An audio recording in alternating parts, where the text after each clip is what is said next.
চলান আপনাদের জন্য সুখবর। ফেসবুকে দিয়ে দিছে অ্যাডস অন রিচ এবং মনিটাইজেশন এবং বোনাস সেটিংসের জন্য আবেদন করার সুযোগটা দিয়ে দিয়েছে।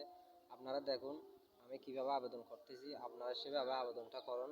মাত্র 3 দিনের মধ্যে আপনারা মনিটাইজেশন বা বোনাস অথবা ইনস্টিমেট সেট আপ কোনো একটা পেয়ে যাবেন। আপনারা যেটাতে আবেদন করেন সেটা পেয়ে যাবেন মাত্র 3 দিনের মধ্যে। আপনারা আবেদন করে দেখুন আমি কিভাবে আবেদন করতেছি সেটা আপনারা দেখুন। ভাই অনেক সহজ, একদম পানির মতো, বুঝছেন? এভাবে আপনারা আবেদনটা করে দিবেন। আবেদন করার পর আপনারা দেখবেন মাত্র 3 দিনের মধ্যে আপনাদের সেট আপটা ফেসবুকে দিয়ে দিবে। ফেসবুকেও চায় আপনারা টাকা ইনকাম করেন ভাই, বুঝছেন? আমি যেটা লিখে দিচ্ছি সেটা আমি কপি করে লিখছি, রাখেছি, আমি কপি করে আমার এখানে লিখে দিছি, বুঝছেন? আমি এই লেখাটা কমেন্ট বক্সে দিয়ে দিব। আপনারা যদি লিখতে না পারেন আপনারা এইখান থেকে আপনারা